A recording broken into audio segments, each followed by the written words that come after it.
नमस्ते प्रणाम। हम खेसारी लाल यादव और हम आ रहल बनी अपना बड़का भैया पवन सिंह जी के समर्थन में काराकाट लोकसभा क्षेत्र में।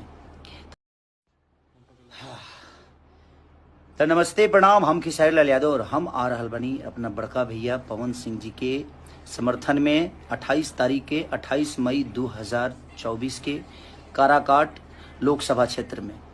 तो जेंगर वो लोग इन प्यार दे के अपना पवन के इतना बड़ा कहनी, वही का प्यार और आशीर्वाद दे के इतना बड़ा कर दिया और इतना बहुमत से जिताई, भारी मत से जिताई कि सिर्फ इंडिया ही ना बल्कि विदेश में भी काराकाट के चर्चा होके। ऐसा लागत है जो काराकाट में ही चुनाव होता, पूरा इंडिया में होता जरूर, लेकिन लागत है जो काराकाट में ही एगो खाली चुनाव होता। तो हम आ रहल बनी विक्रमगंज, नोखा, ओबरा, गोह और बारूड़। तो ये 5 जगह पर हम आ रहल बनी अपने भैया के साथे उनका समर्थन में। उनकर चुनाव चिन्ह बा कैची छाप। जे विकास नहीं के लिए ओकरा के काट के हटावे खातिर कैची छाप मिलल बा उनका।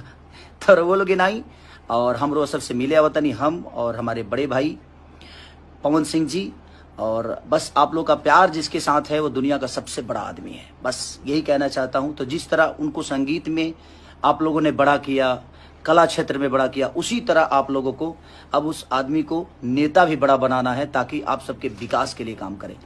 तो लव यू। हम मिल रहे हैं 28 तारीख को आप सबसे काराकाट लोकसभा क्षेत्र में और विक्रमगंज से स्टार्ट करेंगे हम। तो love you all, thank you.